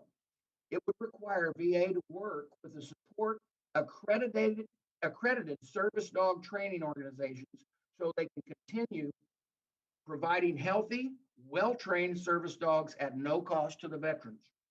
It would also classify VA's authority to refer veterans with mental health conditions to be paired with service dogs and provide veterinarian insurance. Every research study that examines the connection between veterans and service dogs that I am aware of has shown the veterans with post-traumatic stress and with PTSD benefit from service dogs. We have all heard stories of veterans saying their lives were saved because of their service dog. The PAWS Act will lead to more of those stories. The amendment in the nature of a substitute to the PAWS Act that we are considering today incorporates technical assistance from VA. It also represents a negotiation agreement between me, the Chairman Takano, Congressman Stiver, the lead sponsors of the PAW Act. Congressman Stivers has been a champion of this legislation for many years. I am grateful for the work that he and his staff have done to get us to this point today. The PAWS Act passed the House last year. I hope that it can shortly do the same again this year. And I encourage members of this committee to support it today. And with that, Mr. Chairman, I yield back. Are there any other members? Thank you, Ranking Member Boss. I really do want to thank you and your staff for working so diligently with my staff and with Congressman Stivers to reach this outcome. Are there any other members who wish to speak to the amendment in nature of substitute offered by Mr. Bost to the PAWS Act? I do not see any hands going up. There it is. I now would like to add that I support this amendment in nature of a substitute, urge my colleagues to support it. And the question is now on the Bost amendment in the nature of a substitute to HR 1448. All those in favor, please unmute your microphones and say aye. Aye. Aye. Aye. Any opposed, say no. In the opinion of the chair, the ayes have it, and the Bost amendment nature of substitute is agreed to. Without objection, the motion to reconsider is laid on the table. I now recognize Ranking Member Bost for a motion. Mr. Chairman, hold on here, I'm losing my own notes here. Mr. Chairman, I move to report HR 1448 as amended as favorably to the House floor. I'm sorry. The question before us is moving HR 1448 as amended to be reported favorably to the House. All those in favor, please unmute your microphones and say aye. Aye. Aye. Aye. Any opposed, say no. Aye. In the opinion of the chair, the ayes have it, and the motion is agreed to without objection. The staff is authorized to make necessary technical and conforming changes. Mr. Chairman. Mr. Bost? Mr. Chairman, pursuant to House Rule 11, Clause 2, I give notice to intent to file minority and supplemental additional and/or dissenting views on HR 1448. Without objection, so ordered. We will now proceed to the consideration of HR 2167. The clerk will designate the bill. HR 2167 to amend Title 38 Without United objection, the States first Code. reading is dispensed with. The committee will now proceed to consideration of HR 2167. And I recognize Mr. Moore to offer an amendment. Thank you, Mr. Chairman. I have an amendment in the nature of a substitute at the desk. The clerk will designate the amendment in the nature of a substitute. Amendment in the nature of a substitute to HR Text was 2167. circulated in advance pursuant to committee rules, and without objection, the reading of the amendment is dispensed with, and the substitute will be considered as original text for the purposes of amendment. Mr. Moore, you're recognized for 5 minutes in support of your amendment in nature of a substitute. Thank you, Chairman Takano. I appreciate it. My amendment in the nature of a substitute keeps the base text of Representative Cheryl's bill, HR 2167, the GI Bill Need Act, but also includes the text of two of my bills, HR 2420, the Overseeing the GI Bill Act of 2021, and HR 2457, the Colonel John McHugh Tuition Fairness for Survivors Act. The Overseeing the GI Bill Act of 2021 would require the VA to submit a series of reports to provide needed oversight of the VA's new digital GI Bill project. I was pleased to hear the VA recently awarded a contract to modernize the VA's ancient systems for processing GI Bill claims. However, with almost every major upgrade to the GI Bill programs in the last 15 years, there has been subsequent IT failures.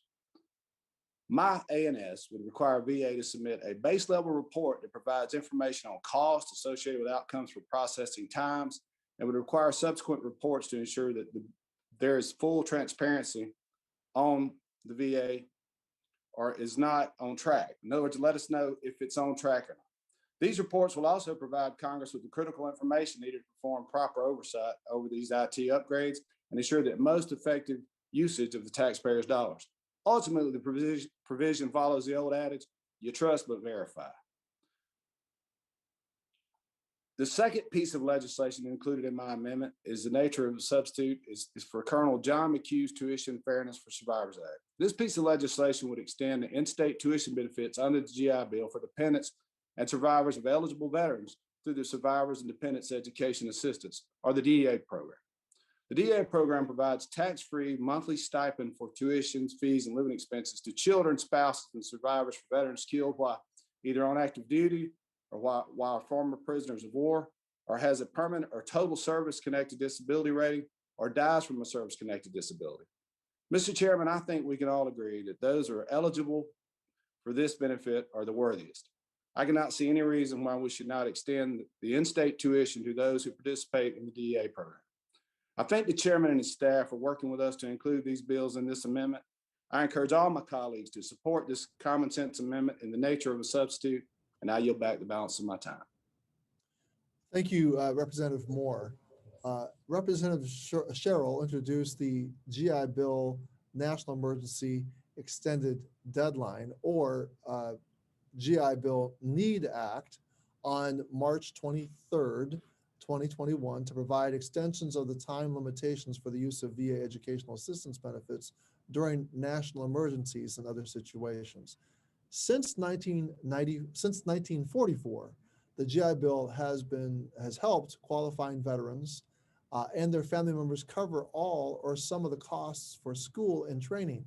Thousands of veterans use their GI Bill benefits every year to pursue courses of study to further their careers. For veterans who qualify for benefits under the Forever Bill, their benefits never expire. However, for veterans who qualify for benefits under the Montgomery or post 9/11 GI Bill, their benefits expire 10 or 15 years respectively after separation from active duty. The COVID-19 pandemic exposed the limit on VA's authority to extend the time for use of its educational assistance program benefits amid an emergency. And without the changes proposed in Representative Cheryl's bill, certain veterans utilizing their GI Bill educational assistance program benefits could be unfairly time penalized in circumstances where an institution may suspend programs or close due to an emergency. This bill authorizes VA to pause the clock as needed when an institution must close temporarily or permanently due to an emergency, or when a student is prevented from continuing their program for other reasons. It is critical that veterans are able to use their earned GI Bill benefits for their chosen academic pursuits and are not time penalized during national emergencies or other circumstances. The amendment in the nature of a substitute also builds upon the base text of Representative Cheryl's GI Bill Need Act and offers some offers the same extension of time for veteran readiness and employment, or VR&E benefits during emergencies.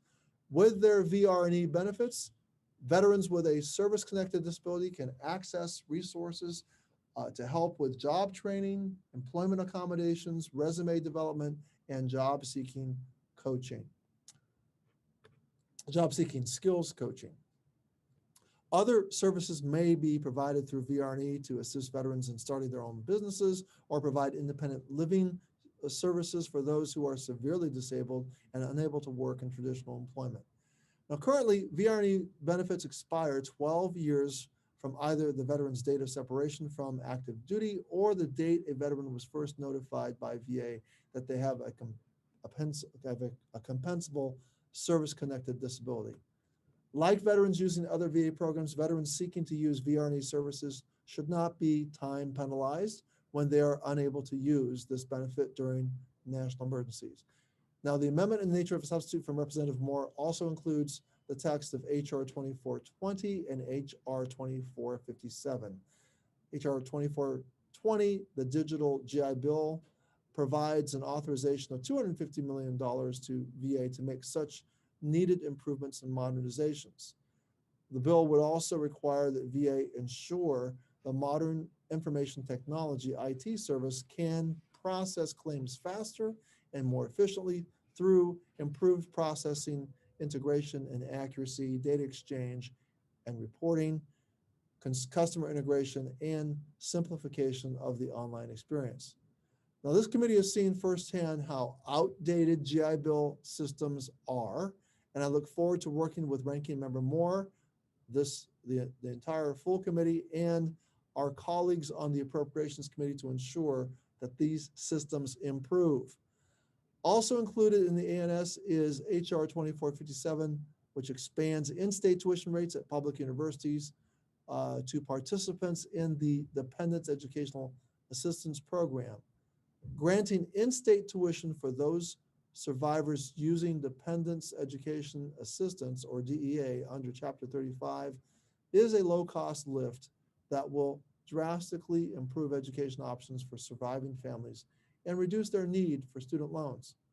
I urge all members to support the Moore Amendment in the nature of a substitute to HR 2167. Now, is there further debate on the Moore Amendment? I see the hand of Representative Miller Meeks. Representative Miller Meeks, you're recognized for 5 minutes. Thank you so much, Chair Takano. I just wanted to put my full support behind HR 2167. I was really honored to co-lead this bill with Representative Sherrill.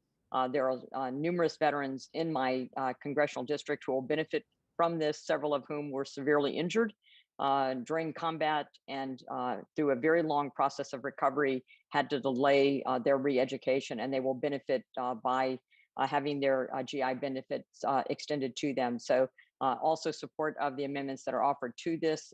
This is, I think, a great thing that we do for veterans, especially those who have sacrificed greatly and earned this benefit. Thank you. I yield.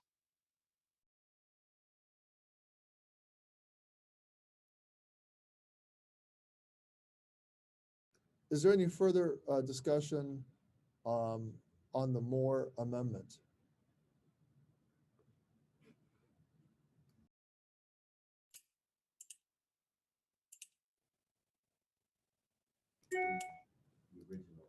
Yeah, okay. Okay.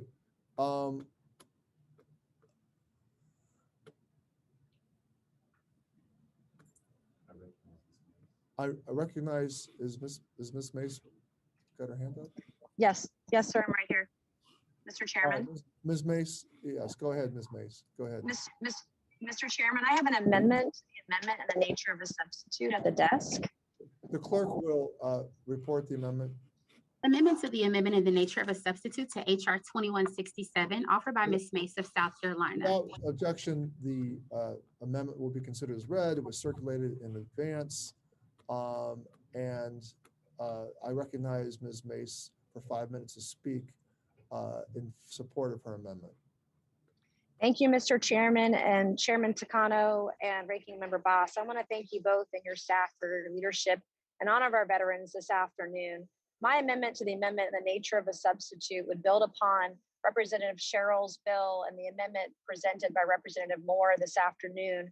The text of my bill, HR 2327, which would remove the delimiting date for dependents and survivors of eligible veterans through the Survivors and Dependents Educational Assistance, or DEA program. The DEA program was first established in 1968. It provides just over $1,200 a month in assistance and tax-free benefits directly to eligible participants to help cover the cost of their tuition, fees, and living expenses while they're enrolled in higher education. Children, spouses, and survivors are eligible for this program if the veteran died while on active duty, is a former prisoner of war, has a permanent and total service-connected disability rating, or passes away from a service-connected disability. My amendment to the amendment in the nature of a substitute would eliminate the 8-year delimiting date for any recipient who is a child made eligible for the DEA after August 1st, 2022. The amendment would make the same change for spouses eligible for the DEA program. By ensuring the DEA benefits do not expire, we would bring parity between this program and the Fry Scholarship Program of the post 9/11 GI Bill. I urge all of my colleagues to support this amendment. It's nonpartisan. This is an amendment to the amendment in the nature of a substitute, and I yield back my time. Thank you, Mr. Chairman. Thank you, Ms. Mace. I do urge all my colleagues to support your amendment. This amendment was brought to the committee by the Tragedy Assistance Program for Survivors, a truly wonderful organization that supports those grieving the death of a military loved one. The Mace Amendment would bring parity to the Chapter 35 education program by removing the delimiting date to Chapter 35 benefits, bringing it in line with the Montgomery GI Bill. Now, this means families wouldn't be rushed to use their Chapter 35 benefits, but instead could use them when they see fit. These families should be able to find the time that works for them to return to education. And for that reason, I thank the Congresswoman for her amendment. And I do urge my colleagues to support the Mace Amendment, and I yield back. Is there any further debate on the Mace Amendments? If not, the question is on the amendment offered by Representative Mace to the amendment in the nature of a substitute. All those in favor, please unmute and say aye. Aye. Aye. Any opposed, say no. I hear no opposition. In the opinion of the chair, the ayes have it, and the Mace Amendment is agreed to. Without objection, the motion to reconsider is laid on the table. Is there any further amendment? Is there further amendment or debate on the Moore amendment in the nature of a substitute to HR 2167? Is there any other? Mr. Cawthorn, do you understand? Yes, Mr. Chairman, I have an amendment to the amendment in the nature of a substitute at the desk. The clerk will report the amendment. Amendment to the amendment in the nature of a substitute to Without HR objection, further 21. reading of the amendment is dispensed with. Mr. Cawthorn, you are recognized for 5 minutes in support of your amendment. Thank you, Mr. Chairman. My amendment to the amendment in the nature of a substitute includes the text of my bill, HR 2391, the Veterans Fellowship Act. Every member of Congress on this committee has veterans in their district. In my district, I have 54,000. These veterans have sacrificed their everything to ensure our freedom, and we must put them first. We all know what a profound impact COVID-19 has had on the economy. With many veterans out of work, Congress should be doing all it can to ensure that these veterans have the knowledge and skills to rejoin the workforce in the post-COVID-19 economy. This is why this piece of legislation would direct the Assistant Secretary of Labor for Veterans Employment and Training to carry out a pilot program in at least 3 states that would help veterans find meaningful employment through short-term fellowship programs. Each participant in the short-term fellowship program will be provided a living stipend from the Department of Labor that is equivalent to the amount of wages that would be earned by the veteran through the fellowship. Finally, my bill would require the GAO report after the conclusion of the fellowship program on its effectiveness in getting veterans back to work. I encourage all my colleagues to support my amendment to the amendment in the nature of a substitute. And I thank the chairman and ranking member Boss for their support. I yield back the balance of my time. Thank you, Mr. Cawthorn. Is there any further debate on the amendment? In the nature of debate on the amendment to the amendment in the nature of substitute? If not, the question is on the amendment to the amendment in the nature of a substitute offered by Mr. Cawthorn. All those in favor say aye. Aye. Aye. Any opposed say no. In the opinion of the chair, the ayes have it, and the amendment is agreed to. Do any members seek further recognition on the Moore amendment in the nature of the substitute? If not, the question is on the Moore amendment in the nature of a substitute to HR 2167 as amended. All those in favor say aye. Aye. Aye. All those opposed say no. In the opinion of the chair, the ayes have it, and the Moore amendment in the nature of substitute as amended is agreed to. Without objection, the motion to reconsider is laid on the table. I now recognize Ranking Member Boss for a motion. Mr. Chairman, I move to report HR 2167 as amended favorably to the House. All those in favor say aye. Aye. Aye. All the opposed say no. In the opinion of the chair, the ayes have it, and the motion is agreed to. Without objection, the staff is authorized to make necessary technical and conforming changes. Mr. Boss? Mr. Chairman, pursuant to House Rule 11, Clause 2, I give notice of intent to file minority or supplemental additional or dissenting views on HR 2167 as amended. Thank you, Ranking Member Boss. We'll now move on to consideration of HR 2878. The clerk will designate the bill. HR 2878 to Without direct. objection, the first reading is dispensed with, and I recognize Dr. Miller Meeks to offer an amendment.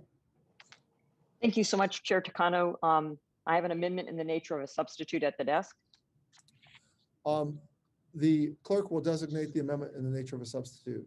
Amendment in the nature of a substitute to HR Text 2878. was circulated in advance pursuant to committee rules. Without objection, the reading of the amendment is dispensed with, and the substitute will be considered as original text for the purpose of amendment. Dr. Thank you, Miller, Mr. You're recognized for 5 minutes in support of your amendment.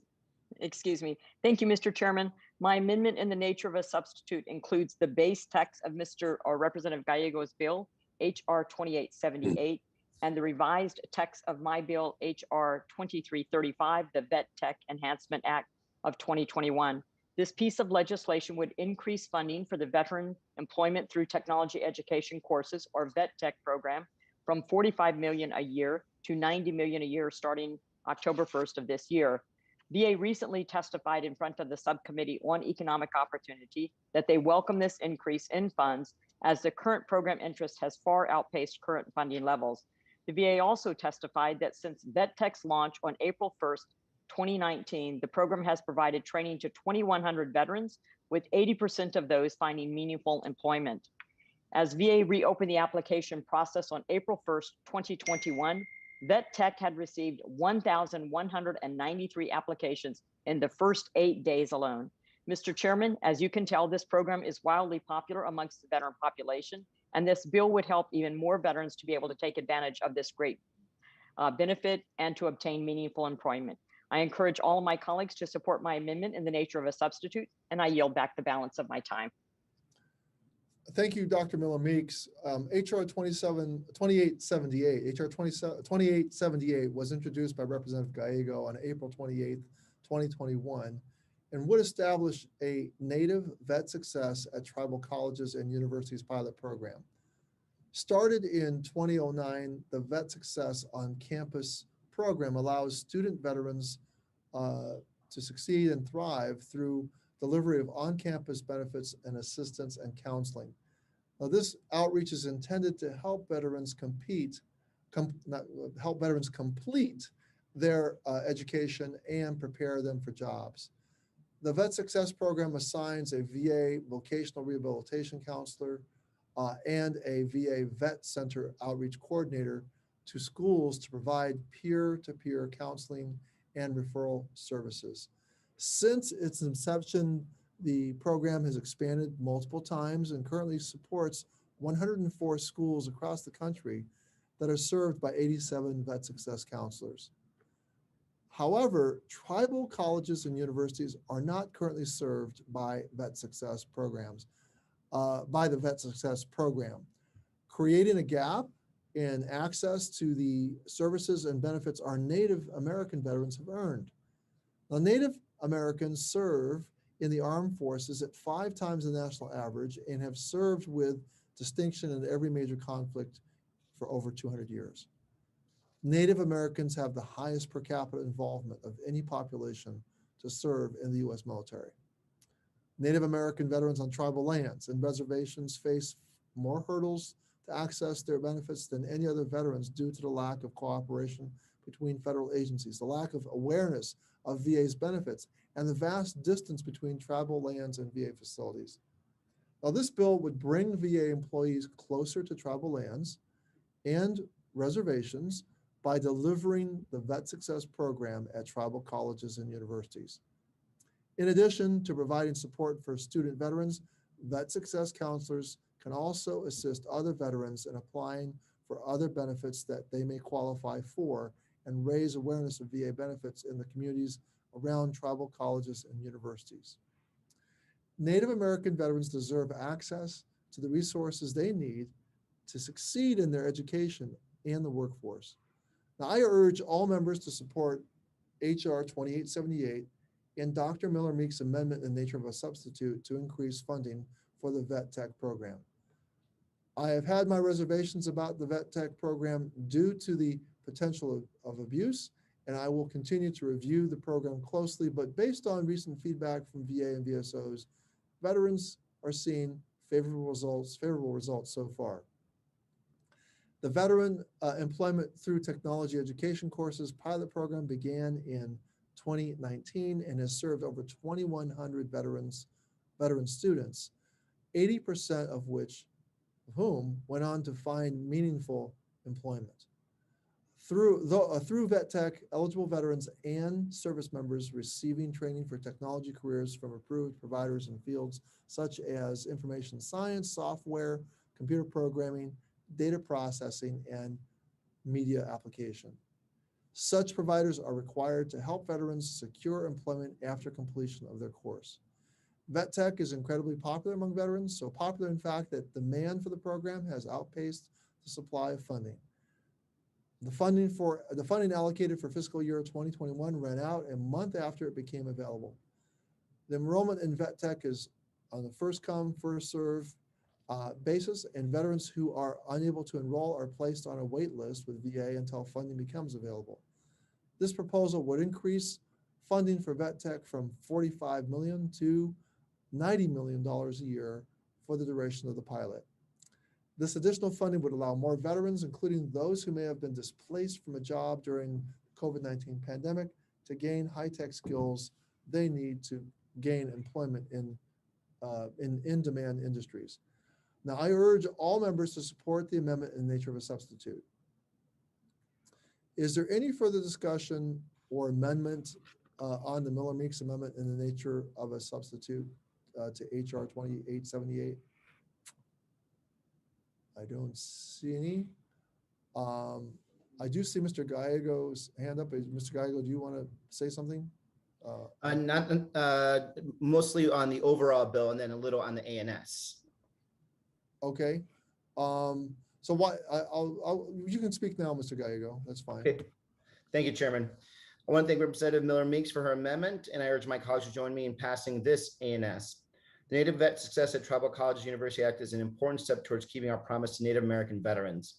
Although Native Americans volunteer to serve our country at higher rates than any other demographic group, at the lowest rates of VA benefit utilization. My bill will help change that by expanding the proven Vet Success on-campus program to tribal colleges and universities. The Vet Success program already provides critical education and career counseling, as well as other benefits to over 100 colleges and universities. Passing this bill will expand this program to serve tribal colleges and universities in a regional model to ensure we are reaching as many Native veterans as possible. There's no time to waste in passing this expansion of the Vet Success Program, and I thank my colleagues for supporting it. I also want to speak in support of Rep. Miller Meek's amendment to the bill. Her ANS builds on one of the goals of my original legislation, expanding a veteran education employment program known to have successful outcomes to more veterans. The Vet Tech program was created to give veterans the option to pursue vocational training for 21st century careers in high-tech fields like software development, programming, coding, media, and more. During the pandemic, more veterans than ever are turning to the Vet Tech program for education and employment opportunities. In fact, the VA has expressed support for increased funding for the program this year to meet the demand. That's why I support Rep. Miller Meek's amendment to my bill to authorize $45 million supplemental funding for the Vet Tech program this year. I urge my colleagues to join me in supporting this ANS to expand proven programs to improve education and career success for all veterans, and I yield back my time. Thank you, Representative Gallego. Is there any further discussion or any other amendments to the amendment in the nature of a substitute offered by Representative Miller Meeks to HR 2878? Seeing none, the question is on the Miller Meeks amendment in the nature of a substitute to HR 2878. All those in favor, say aye. Aye. Aye. Aye. Aye. Arr. All those opposed say no. In the opinion of the chair, the ayes have it, and the Dr. Miller Meeks amendment in the nature of a substitute is agreed to. Without objection, the motion to reconsider is laid on the table. I now recognize Ranking Member Boss for a motion. Mr. Chairman, I move to report HR 2878 as amended favorably to the House. All those in favor, say aye. Aye. Aye. Aye. Aye. All those opposed say no. In the opinion of the chair, the ayes have it, and the motion is agreed to. Without objection, the staff is authorized to make necessary technical and conforming changes. Ranking Member Boss. Mr. Chairman, pursuant to House Rule 11, Clause 2, I give notice of intent to file minority or supplemental, additional, or dissenting views on HR 2878 as amended. Without objection. We'll now move on to the unfinished business of the recorded votes, which were postponed. Recorded votes were ordered on the motion to report the following measures: HR 2195, HR 1948, and the en bloc package. The question now occurs on the motion to report favorably to the House, HR 2195, on which a recorded vote was ordered. The clerk shall call the roll. Representative Brownlee. I'm sorry, Mr. Chairman. What are we voting on? I apologize. We're voting on HR 2195. I'll be called on last, and I'm intending to vote aye. Aye. Brownlee votes aye. Okay, Representative Brownlee votes aye. Representative Lamb. Representative Lamb. Representative Levin. Aye. Representative Levin votes aye. Representative Pappas. Aye. Representative Pappas votes aye. Representative Loria. Aye. Representative Loria votes aye. Representative Mervan. Representative Mervan. Sarah. Aye. Representative Mervan votes aye. Representative Sablon.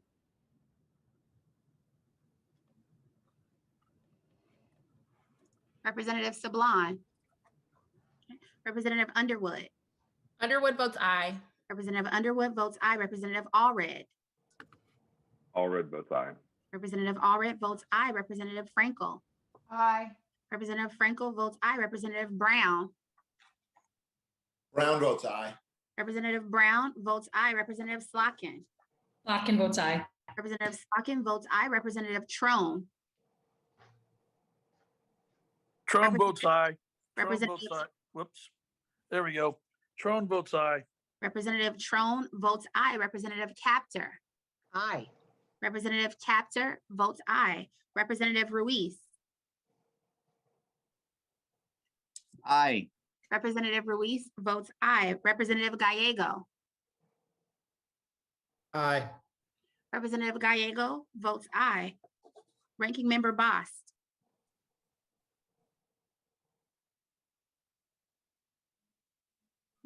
Ranking Member Bost. Ranking Member Boss votes no. Okay, Ranking Member Bost votes no. Representative Rattawagen. Representative Rattawagen. Representative Bergman. Representative Bergman. Representative Banks. Banks votes no. Representative Banks votes no. Representative Roy. Representative No. No. Roy votes no. Representative Murphy. Murphy votes no. Representative Murphy votes no. Representative Mann. Mann votes no. Representative Mann votes no. Representative Moore. Moore votes no. Representative Moore votes no. Representative Mace. Mace votes no. Representative Mace votes no. Representative Cawthorn. Cawthorn votes no. Representative Cawthorn votes no. Representative Niels. Nels votes no. Representative Niels votes no. Representative Rosendale. Rosendale is a no. Representative Rosendale votes no. Representative Miller Meeks. Miller Meeks is a no. Representative Miller Meeks votes no. Representative Lamb. Lamb votes yes. Representative Lamb votes yes. Representative Sablon.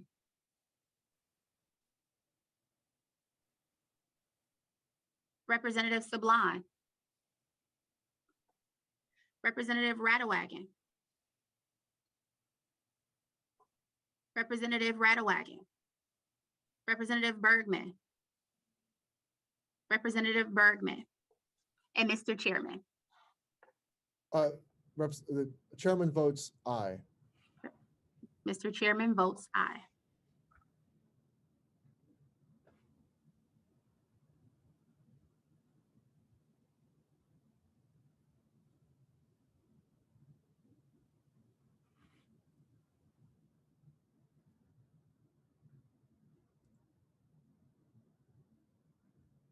Are there any members who wish to change their vote?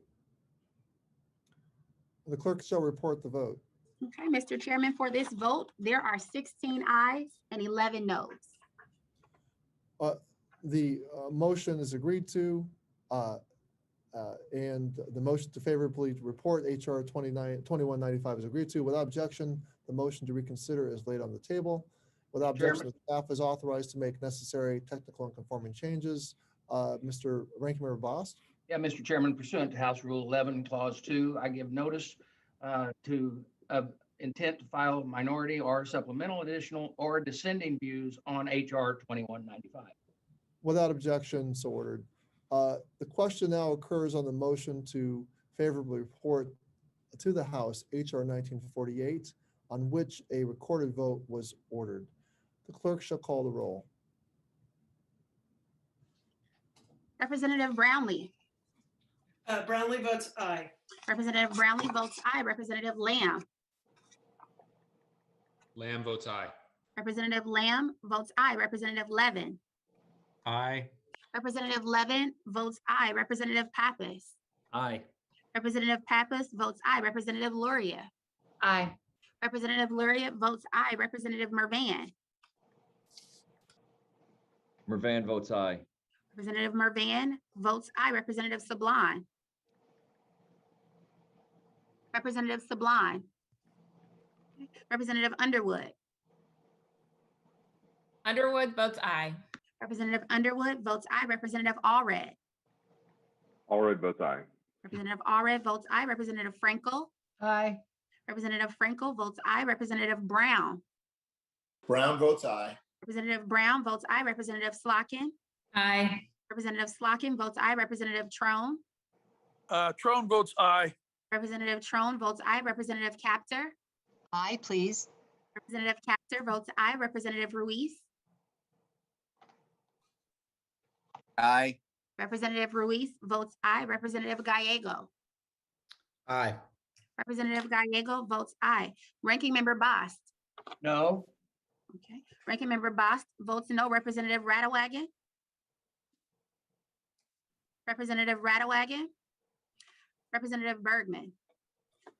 Representative Bergman, Representative Banks, Banks votes no.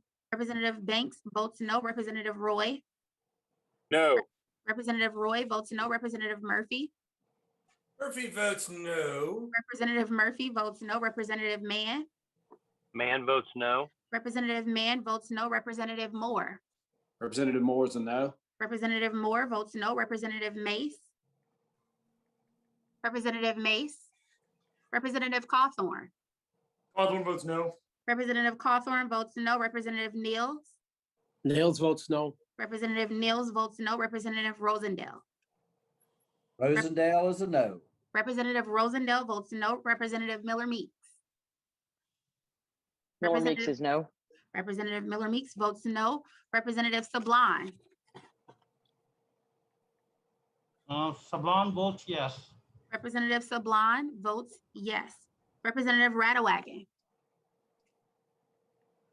Representative Bergman, and Mr. Chairman. Representative Mace votes no. Representative Mace votes no. And Mr. Chairman. Chairman votes aye. Okay. Mr. Chairman votes aye. Does any member wish to change their vote, his or her vote?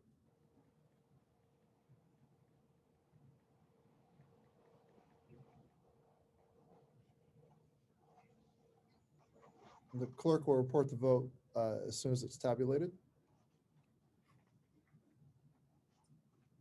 Okay, Mr. Chairman, for this vote, there are 17 ayes and 11 noes. The motion to favorably report HR 1948 is agreed to, and without objection, the motion to reconsider is laid on the table. Without objection, the staff is authorized to make necessary technical and conforming changes. Ranking Member Boss? Yeah, Mr. Chairman, pursuant to House Rule 11, Clause 2, I give notice of intent to file minority or supplemental additional or dissenting views on HR 1948. Without objection, so ordered. The question now occurs on the motion to favorably report to the en bloc package on which a recorded vote was ordered. In the en bloc package, the following bills are included.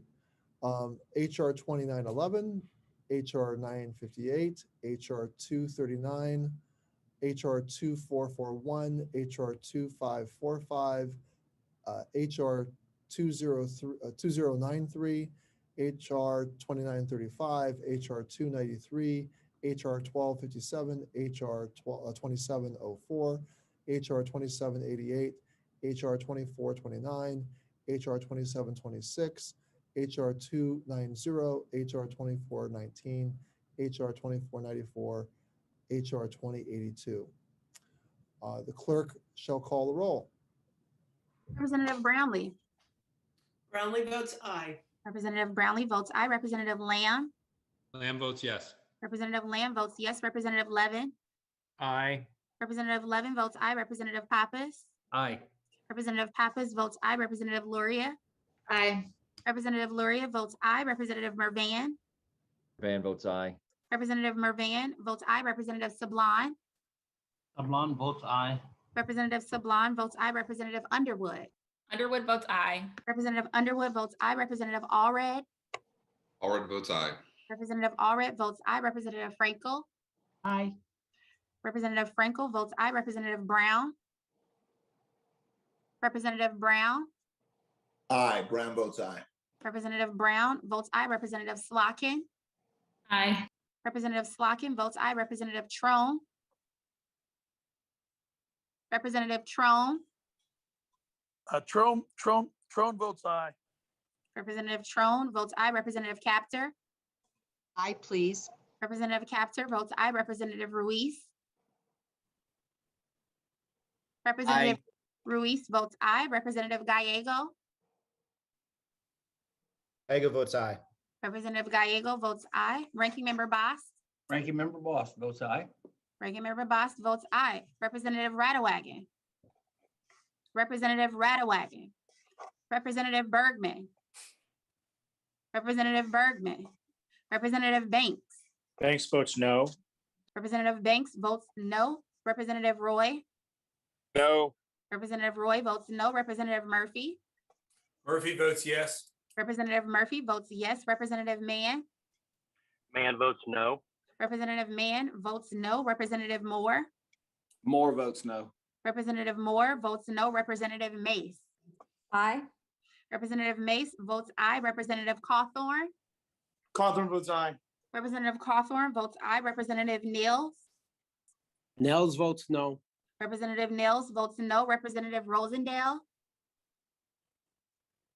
Representative Rosendale. Rosendale is a no. Representative Rosendale votes no. Representative Miller Meeks. Miller Meeks, aye. Representative Miller Meeks votes aye. Representative Rattawacken. Representative Bergman. And Mr. Chairman.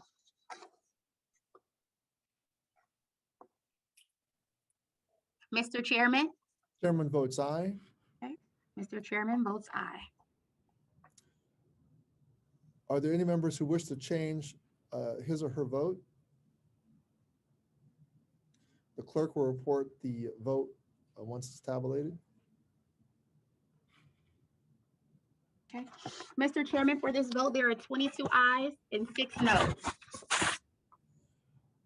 The motion to favorably report HR 2911, HR 958, HR 239, HR 2441, HR 2545, HR 2093, HR 2935, HR 293, HR 1257, HR 2704, HR 2788, HR 2429, HR 2726, HR 290,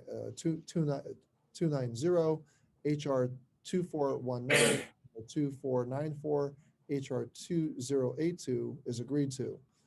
Without objection, the motion to reconsider is laid on the table, and without objection, the staff is authorized to make necessary technical and conforming changes. Ranking Member Bost. Thank you, Mr. Chairman. Pursuant to House Rule 11, Clause 2, I give notice of intent to file minority or supplemental, additional, or dissenting views on the in-block package. That concludes the business of the markup. Does the ranking member or any member wish to be recognized before we adjourn? Thank you, Mr. Chairman. Ranking Member Bost. I just want to thank everyone for being here today, and I know this has been a long, drawn-out markup and a lot of negotiation. I appreciate your input in the negotiations, and I also appreciate staff on both sides of the aisle, the hard work that they've done, and I thank them for doing all of that. Thank you, Ranking Member Bost, and I associate myself with your remarks. It's been a long markup, and I appreciate.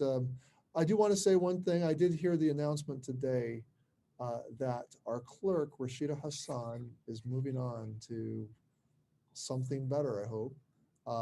It's certainly been great to have her here, and many of you know that Rashida has been an excellent clerk to me, a very excellent clerk to me.